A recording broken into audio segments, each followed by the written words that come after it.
Welcome to the Everyday Game Changers podcast. You will hear from everyday people in business, music, community, and more who are changing the game.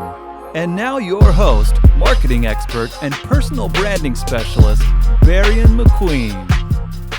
Welcome to another episode of the Everyday Game Changers podcast. I am your host, Barion McQueen, and you know how we do each and every week, talking to game changers in business, the arts, music, community, and more. And today's guest is a special guest for me because y'all know when it comes to this music thing, I don't bring nobody on here that don't got bars. I don't bring nobody that ain't hot. I got Bizzy Crook in the building. What's good? Oh my God, what's going on, man? What's poppin'? So, man, first of all, the name Bizzy Crook, you got to give me some backstory. Oh, man. It's catchy, but I know you. I see the visuals and how you about your business. Give me the name. Man, Bizzy Crook, I got in trouble a lot as a kid. Got it. I was very mischievous. I was always finding loopholes and plotting. So, people used to just say, yo, this guy's busy. You always busy crooking. You always busy crooking. Oh, snap. And it kind of just stuck. I started rapping and everybody in my community knew me as that. And then on top of that, I used to rap like J.R. Ryder used to be my favorite rapper. So I used to sound like I could have been like the 7th Dipset member. That explains a lot. You know, blow your brains in the front seat type shit. And then you know, when I matured as an artist, I felt like everybody already knew me as Bizzy Crook, so it just became part of my. Because you changed the name, right? Yeah, I dropped the Crook at some point, but it didn't work out. What happened? It just didn't. Let me ask you: was that a label decision or that was a you decision? No, that was me. Okay, that was me. I felt like me as a person, I wanted to escape the Crook. I'm like very spiritual, so I felt like the Crook being part of my name made me a certain person that I was ready to grow out of. Fire. But anyway, I just eventually it made its way back, and I guess it's just me. So how are you introduced to like hip hop though? Like, what's the first? Like every person that I meet, let's say from a hip hop space, everybody I feel like we all grew up the same. Like we all probably had a mom or a grandma. We was in church and we did all of this thing, and we somehow just stumbled on hip hop. That's completely different from what we taught. Like, how you introduced to hip hop? Yeah, I'm Dominican, so you know every Dominican we got like that cool older cousin that's from DR that lived in New York. Got it. And from the Bronx. In my situation, I was like the Heights. In my situation, it was my older cousin Kat. It was during summer, and you know she was visiting and watching me, and she like put this Grammy CD on. Where I heard Eminem's "My Name Is" for the first time ever. Wow. And I was like, yo, what the fuck is this right here? Like, wow. She's like, yo, this is rap, and I'm like, yo, this is what I want to do. Dope. And it just so happened to be that like, at summer school that week, the teacher was like, yo, take this weekend and start thinking about some possible career options in the future. So I'm like looking around and I'm looking everywhere like, do I want to do that? Nah. And the minute I heard that, I'm like, yo, this is it. I want to rap. And I wrote my first rap right then and there. And what age is this? I might have been 8 years old. Oh, snap. Yeah. Really early. Yeah, it might have been 8 years old. So how do you what's your first, because I'm from Delaware originally, so I came here in 2013, and I heard about Bizzy Crook up north that long ago. So, what's your first introduction into, being, a signed artist or dealing with, let's say, majors? Well, I've actually never had a major deal. Really? Yeah, I've been independent this whole time. Really? Yeah, a lot of people think I was signed before, but what? I've been independent this whole time. When I think Bizzy, so I'm gonna give you some perspective from up north. Whenever I thought Bizzy Crook, so I got my first record deal with Epic Records. I was 18. I didn't get my second deal with Universal till maybe 21. But when I'm hearing the Bizzy Crook name, I'm hearing it like there's some association with Jay-Z. Is this true? Is this? So when Tidal first launched, they had a Tidal discovery artist. And it was selective, it was hand selective artists. And I was one of the first Tidal rising artists. Okay. Yeah, and it was bugged out. I remember when Tidal first launched, their first commercial that launched during the BMA, what was it? some awards. It was like the BMI, like some Billboard awards or something crazy. Okay. And they used my mixtape in the commercial, and I was like, yo, what the fuck? My phone started blowing up. Other than that, I'm like Jay-Z's biggest fan. Like, Okay. so it could just be that I could just love Jay-Z a lot. So my introduction to Jay-Z, one of my best friends, Leah West, is Kanye's cousin. So all these times she used to be like, yeah, you know Kanye cousin. We used to always see the pictures. I'm like, yo, why we ain't really never met Kanye though if you the cousin, right? So she's like, nah, man, you know what? If y'all want to go, I'm gonna get y'all some tickets one day. Yeah. I'm like, all right, man.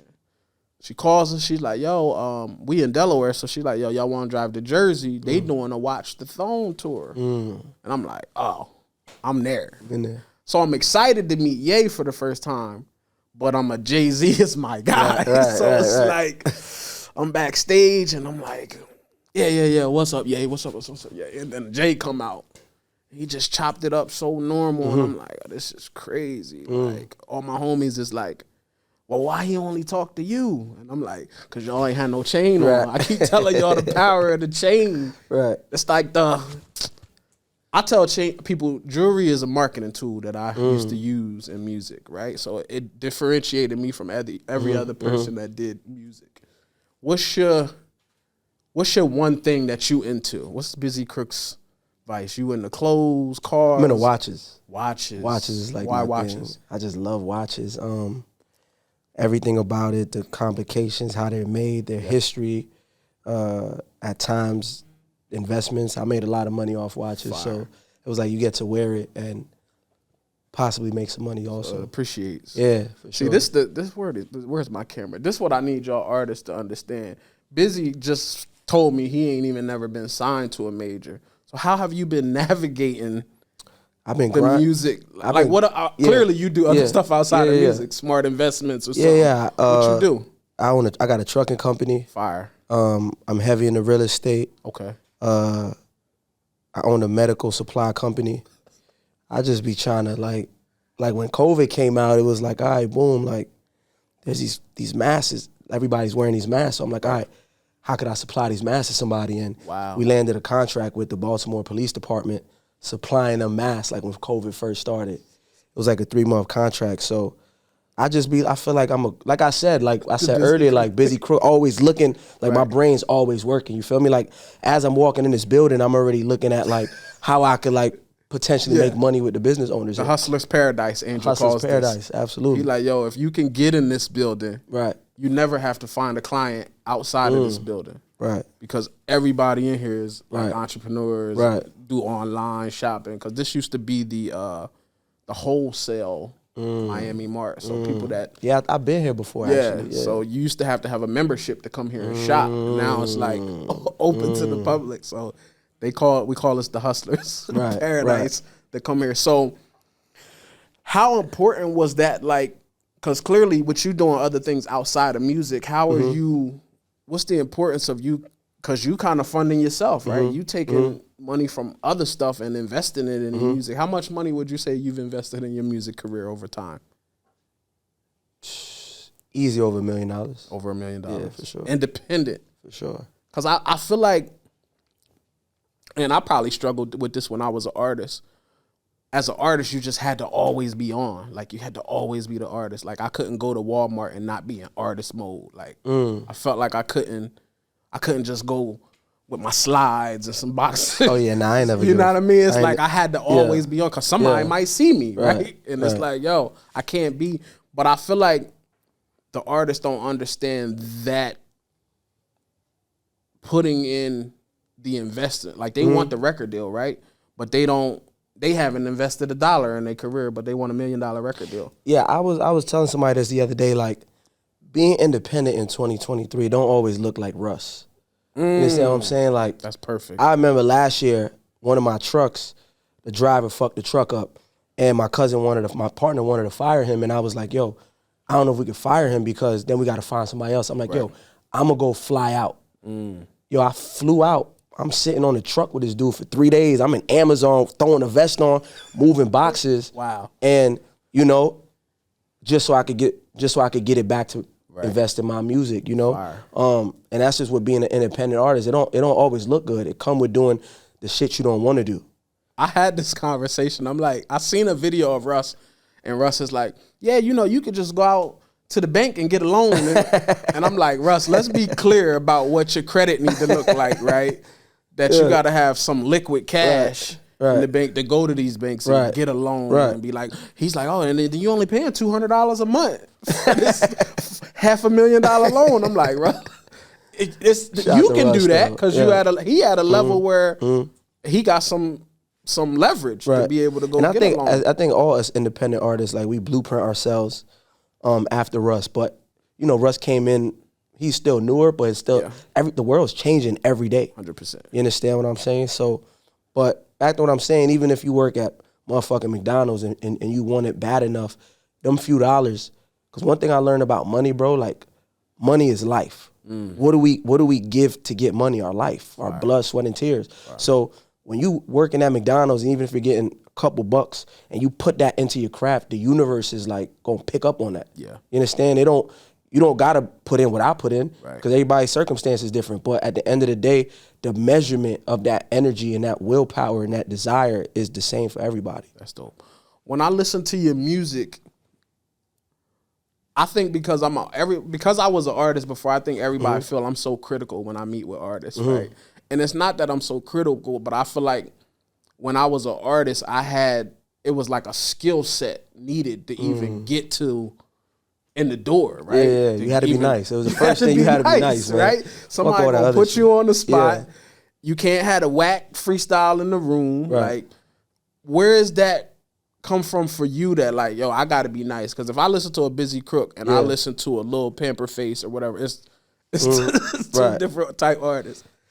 I just always, I'm from the 90s, bro. So we had the goats to listen to, greats. You feel me? Yeah. So I wasn't big on like superheroes or Spider-Man, like rappers were my superheroes. So I always, when it came to like the respect that I have for the pen and rap, I just always held myself to a high regard where I always, like one of my strategies when I'm in the studio, it's like I be in the booth and I be like envisioning that like Ross or like Fab is outside. Fire. And that's how I like deliver my shit. That's crazy.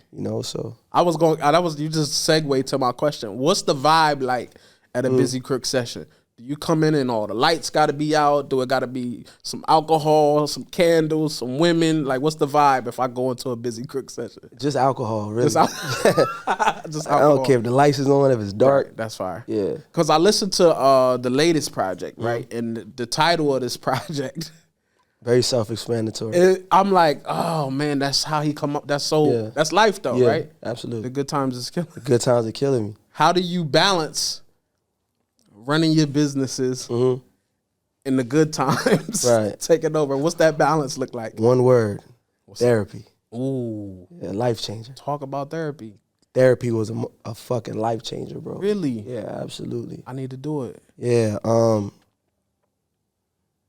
life changer, bro. Like when I started therapy to now, it's just certain shit that like I understood why I was a certain way. I was able to process certain things from my childhood, where certain bad habits came from, who I am, and just certain shit that I used to do. Like, bro, I used to be drinking all day. Really? Like Monday through Friday, and thought it was normal. But therapy, exactly. You think that, but therapy is like, yo, what are you really going through? To drink Monday through Friday, like there's a deeper issue there. Fire. So what got you to the point that was like, you know what, I'm gonna get up and go? Or did somebody say, yo, have you tried therapy, or how you introduced to it? I did a show in DC for like pretty much like the whole Capitol Hill. A bunch of people from the White House was there. Some different kind of mix. Oh, wow. And my therapist gets off stage and he's like, he just says something to me. It clicked. That just clicked. And bugged out. He was like, yo, you gonna lose this card? But I'm gonna give it to you anyway. And the next day I'm like, yo, where the fuck is the card? And he's just like, fucking, his energy's like Rafiki from Lion King. So I'm like, shit, I might as well try it. Yeah. And yeah, bro, shit, just the best thing I ever did. Like, I feel like we just conditioned, not even as like minorities, but as like men. It's like, yo, we gotta be so hard, and we gotta. Oh man, definitely talk about as that. minority and as men also. Yeah. Cause I give you some perspective. As a music artist, my dad committed suicide in 2009. Yeah. Right? It took me 3 years to write a record to talk about that. And I felt like when all of that happened, it was just like I was trying to be so strong for my sister and my stepmom that I don't feel like, I still feel like to this day nobody really grieved that loss because it was too many questions. It's like, well, I looked at it like, oh man, he's selfish. Like, well, he left his family, he left his kids, and then so I was angry more than like hurt. Like, oh, I lost my dad. I'm like, nah, this was a selfish move. The older I got, I started having empathy for people who come to that point that like, yo, I get it now. Just one random day it clicked. Like now I could see how people could be like, yo, I can't deal with this no more. Not like I contemplated suicide, but it was an empathy for people who had those thoughts. And I'm like, but it was just like all personal growth, I felt like. Right. But I feel like I probably still need some therapy. Absolutely. Coming from somebody that I felt like I dealt with suicidal thoughts a lot. Really? Okay. Yeah. I mean, I just felt like, it's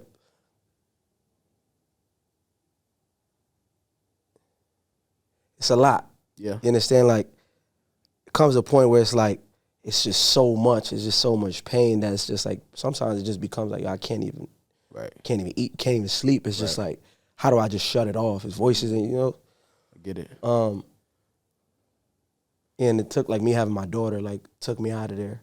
Oh, wow. Like 2018, I was like about ready to like check out. Yeah.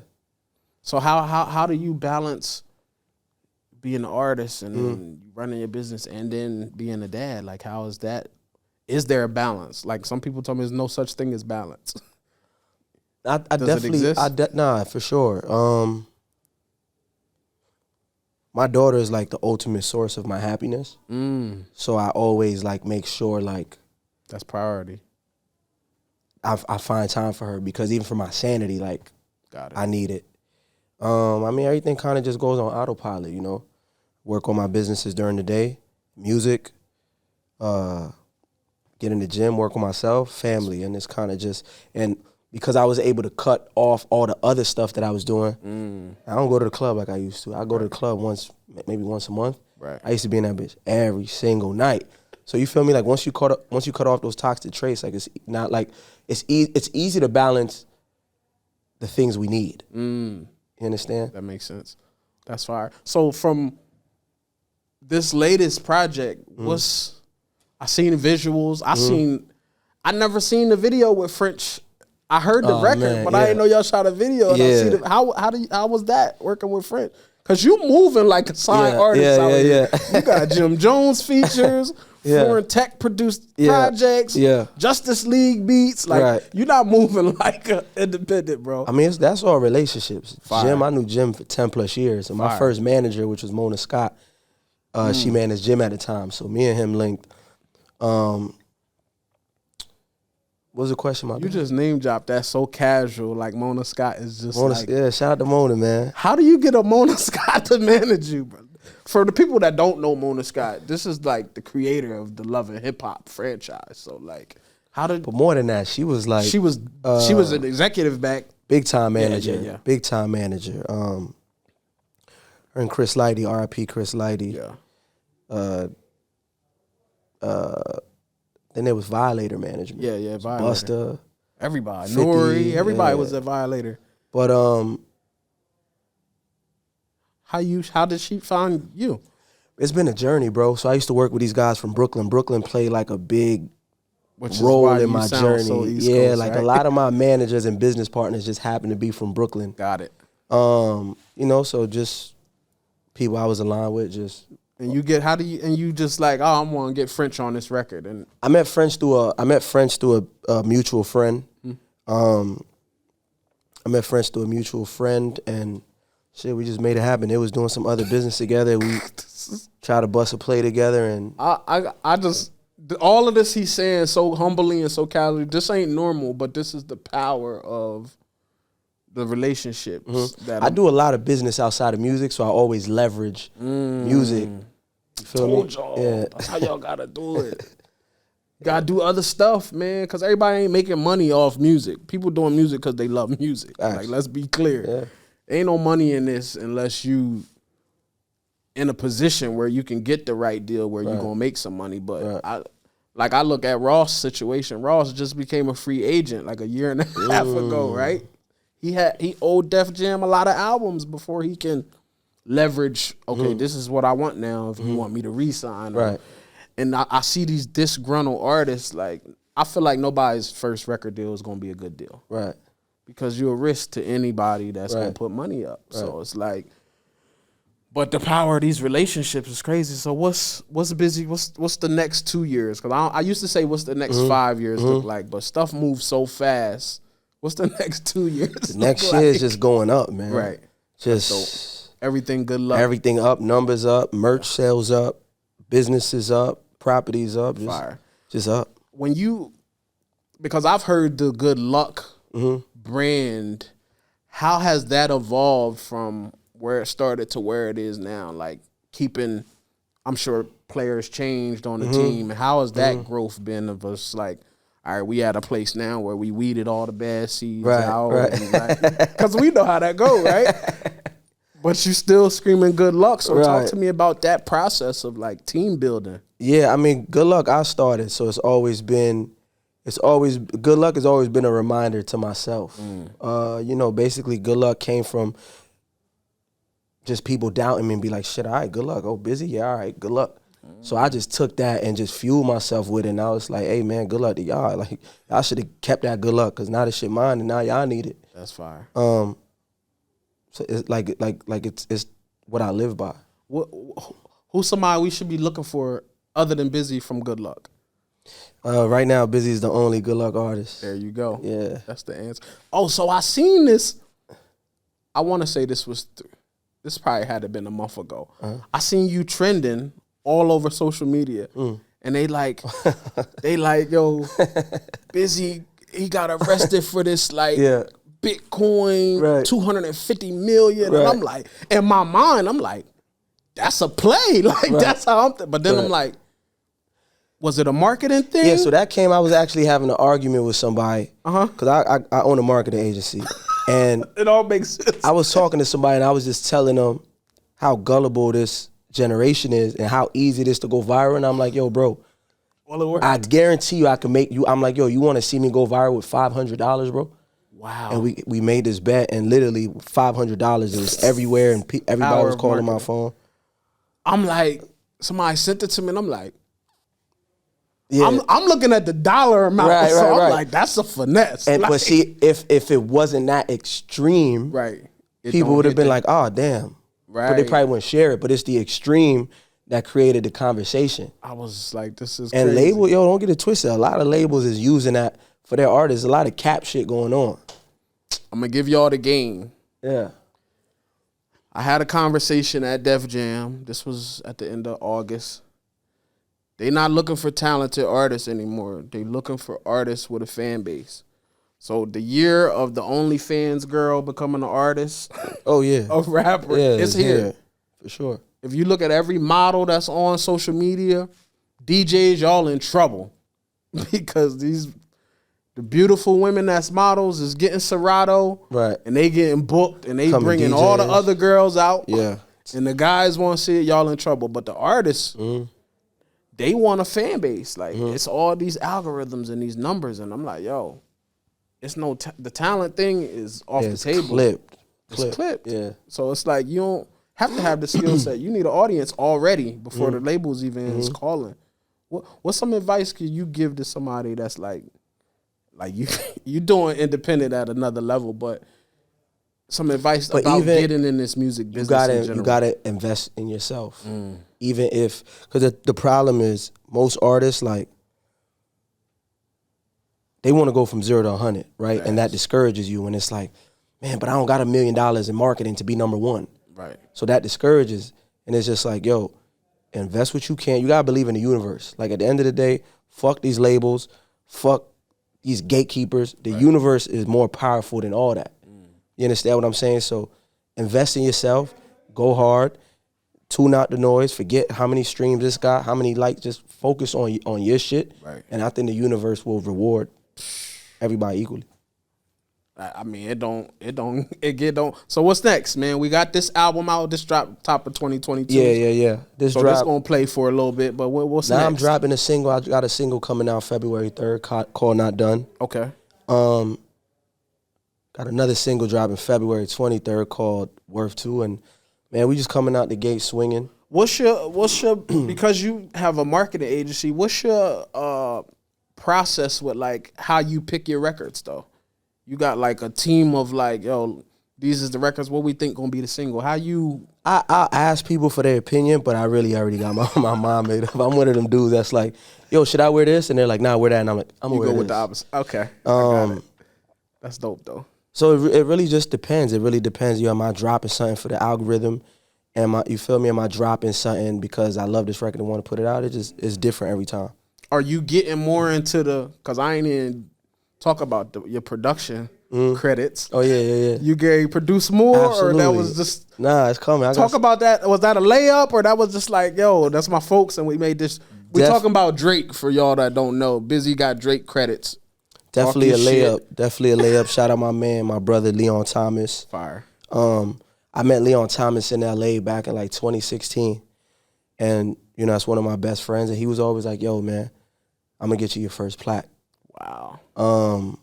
So, we do a lot of work together. And he was working on that album and called me on a Zoom. And, I gave my 2 cents. And Fire. Next thing you know, we in there. You the definition of the power of relationships. Yeah. Getting busy with the finesse of these relationships. That's dope, though. Are we missing anything? Anything you want us to look out for? I feel like you you give me like, when I watch your visuals, I'm like, Bizzy he gonna be on a Netflix movie or something soon. Like, is acting is in your future? You don't act? Shit, you act? I don't know. I'm open to it. I feel like you can act. Yeah. Man, whatever the universe grants. We pushing for Bizzy to see him on the big screen. We gonna put all his information. Make sure y'all follow him on all social media platforms, and y'all already know how to do it. Everyday Game Changers. Today's episode was no different. The guy Bizzy Crook in the building, man. Appreciate you. Man, bro. love. Good